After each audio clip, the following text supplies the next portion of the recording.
Bagaimana langkah Gus Muhaimin untuk menaikkan peringkat Indonesia di SGIE?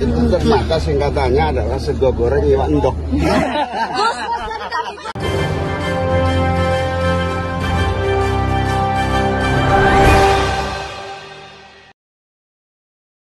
Assalamualaikum warahmatullahi wabarakatuh. Di dalam debat Cawapres kemarin, Gibran melontarkan pertanyaan kepada Cak Imin tentang SGIE. Bagaimana langkah Gus Muhaimin untuk menaikkan peringkat Indonesia di SGIE? Maka singkatannya adalah sego goreng iwak endok.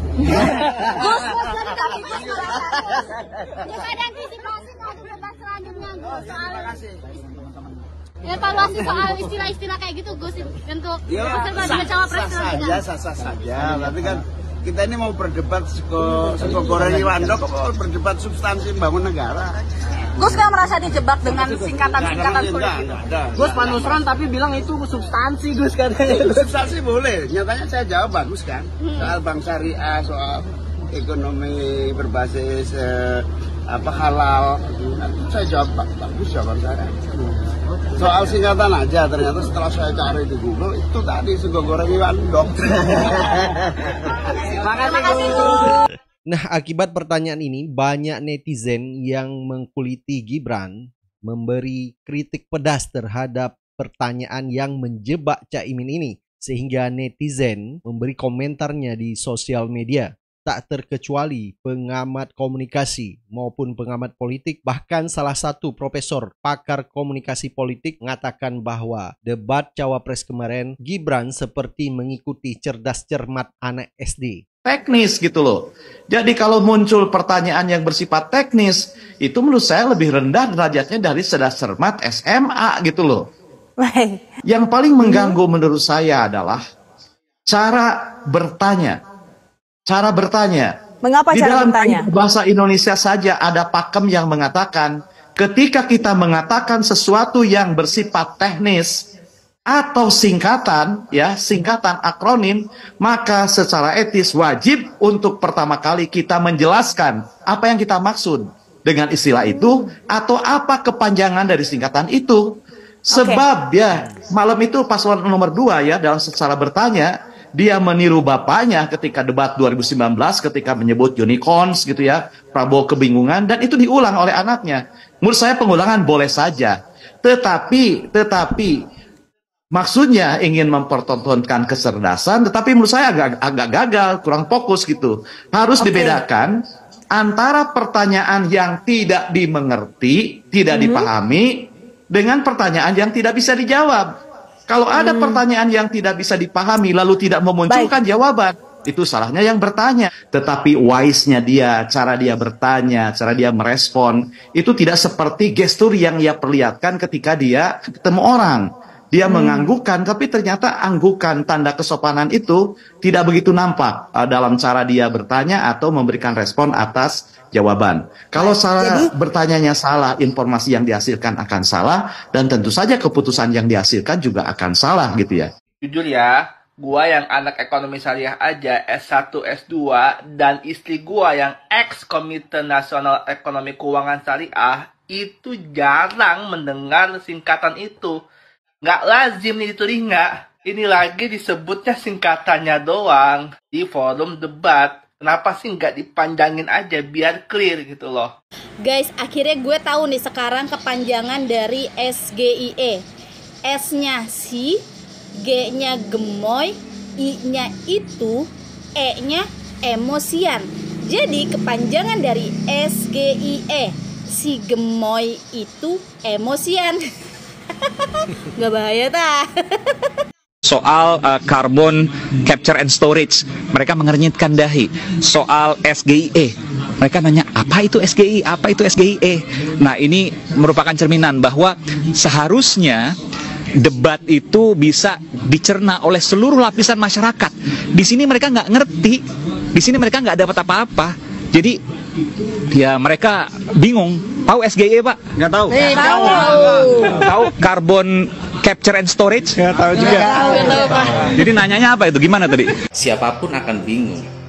Bahkan ketika saya lihat di narasi di Najwa Shihab ketika ditanya ada nggak di sini yang bisa tahu apa yang dimaksud Gibran SGIE tanpa membuka Google, semuanya hampir tidak tahu, bahkan seorang Najwa Shihab pun tidak tahu.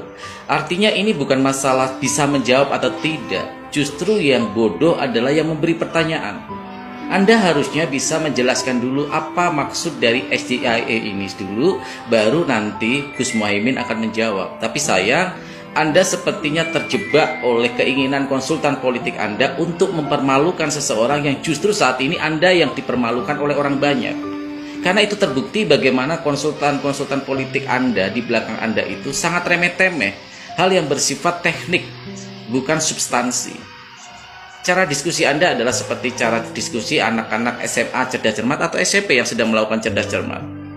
Itu terbukti juga bagaimana ketika di mata Najwa, ya kurang apa cerdasnya mereka semua di situ, tidak paham apa itu SGIE yang Anda sebut. Ya. Jadi saran saya adalah ganti konsultan politik Anda, karena saya pikir konsultan politik Anda tidak memahami sekelas debat cawapres itu harusnya substansi. Juga bagaimana ketika Anda kelimpungan ketika ditanya tax ratio. Bagaimana mungkin Anda mengatakan 23%, sedangkan target 11% saja tax ratio kita tidak terpenuhi. Jadi, ayo diskusi yang lebih cerdas. Bukan Caimin yang tidak bisa menjawab, tetapi pertanyaan bodoh seperti ini yang harusnya diperbaiki oleh konsultan politik Anda. Nah, besok semua akan berlomba memberikan singkatan semua orang yang tidak ketahui. Ya. Dan kalau Gibran mau belajar dari perdebatan ini, hentikan dengan memberikan singkatan-singkatan yang sudah pernah dipraktikkan oleh bapaknya dalam 2 periode perdebatan sebelumnya. Iya, betul. Kan kita ingat beberapa pertanyaan-pertanyaan jebakan soal singkatan yang sudah dimunculkan oleh Presiden Jokowi sebelum-sebelumnya. Apa itu? Ya, yang saya ingat misalnya unicorn. Ya. Itu bukan singkatan unicorn. Ya, peristilahan dan singkatan kan Pak Mahfud kena di peristilahan, Gus Imin kena di singkatan. Nah, di peristilahan itu kena dulu soal unicorn itu ya. Lalu ada singkatan yang saya TPID itu yang saya yakin mayoritas penonton di Indonesia yang dengarkan debat dari zamannya Pak Jokowi hingga zamannya Mas Gibran nggak ngerti sebagian besar dengan singkatan itu. Kalau itu ditanyakan kepada presiden sekarang, jangan-jangan dia nggak ngerti juga. Nggak ngerti juga. Kalau sekarang saya berani kok berlomba-lomba memberikan singkatan yang presiden nggak ngerti dalam bidang hukum yang saya ngerti, dan dia juga akan memberikan saya singkatan dalam bidang pemerintahan yang saya tidak mengerti. Lalu pertanyaan besarnya, kita mau berdebat pamer-pamer soal hafalan singkatan kita atau mau menjelaskan gagasan dan wawasan kita? Dan pertanyaan itu tidak menjelaskan kualitas kenegarawanan. Sama sekali tidak hendak ingin menjelaskan gagasan saya bagus, gagasan Anda ada masalah. Karena yang mau diperlihatkan, Anda tidak bisa jawab sesuatu. Dan sesuatu itu ya memang tidak bisa jawab. Saya sendiri saya nggak bisa ngerti itu apa tuh SGII apapun tadi itu ya. Yang ternyata saya pikir tadi itu singkatan berbahasa Indonesia atau berbahasa Minang misalnya. Soal Gibran, tadi ditanya bagaimana memastikan investor masuk. Kata Gibran, kita naikkan ICOR, Incremental Capital Output Ratio. Lo justru itu masalahnya. Kan masalahnya ICOR-nya rendah. Bagaimana cara memasukkan investor naikkan ICOR? Lo ICOR itu naik ketika investor masuk. Kan itu prinsip. Ini kan pelajaran pertama ilmu ekonomi itu. Untuk menghasilkan 1 unit output, berapa kapital mesti disuntikan. Kapital datang dari luar.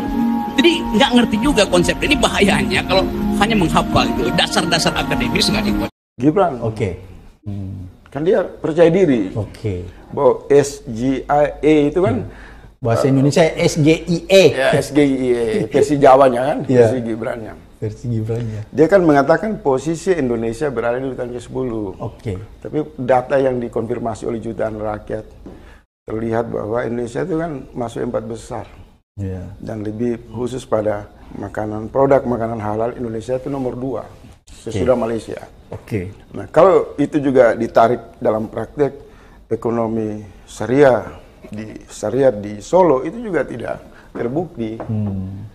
Karena Solo ini kan identik dengan konsumsi daging anjing terbesar di Indonesia. Hampir 1 minggu itu kan 600. Ini serius nih? Serius. Oke. Bisa karena saya mengikuti itu kan dari zaman Pak Jokowi sampai dengan era Gibran, masalah konsumen daging anjing di Solo itu sangat tinggi. Jadi kalau dia bicara ekonomi syariat, di kota dia sendiri itu tidak bisa mengatasi masalah. Bahkan dia sendiri mengatakan, Gibran itu berkali-kali di media, bahkan Pak Jokowi juga, bahwa citra Solo itu rusak karena perdagangan makanan daging anjing. Dan jumlahnya besar sekali. Mereka menggunakan istilah itu sate jamu. Kemudian pada era Jokowi mengatakan rumah makan konsumen daging anjing itu harus dirubah dengan istilah sate guguk. Jadi antara ekonomi syariat dengan realitas praktek kebijakan Gibran di Solo itu tidak terbukti. Solo sampai hari ini menjadi konsumen pemakan rumah makan daging anjing. Nah, disinilah pentingnya kehadiran panelis di debat Cawapres kemarin. Seharusnya KPU tidak hanya memberi tugas kepada panelis untuk mengambil nomor pertanyaan, tetapi juga memberi kesempatan kepada panelis untuk menanggapi apa yang disampaikan oleh Cawapres seperti yang dilontarkan oleh Gibran tentang SGIE ini, dan begitu juga kepada kandidat lainnya seperti Pak Mahfud maupun Caimin, sehingga ini akan membuka kepada masyarakat bahwa seperti apa wawasan yaitu kandidat-kandidat capres maupun cawapres ini. Jadi masyarakat bisa menilai sampai di mana kecerdasan mereka dalam menjawab pertanyaan, dalam menanggapi panelis, dan panelis juga bisa mengkoreksi apa yang disampaikan kandidat capres maupun cawapres. Salah satunya seperti SGIE, sehingga panelis bisa mengkoreksi atau mempertanyakan apa itu SGIE. Sedangkan penonton pun tidak akan mengetahui tentang SGIE kecuali tim sukses maupun konsultan daripada tim pemenangan Gibran ini. Nah, itulah pentingnya peran panelis di KPU, sehingga masyarakat yang menonton debat bisa tahu kualitas-kualitas yaitu calon kandidat dari capres maupun cawapres ini. Jadi jangan hanya semata tugas dari panelis untuk mengambil nomor pertanyaan, dan ini sangat disayangkan jika KPU tidak merubah format debat ke depan.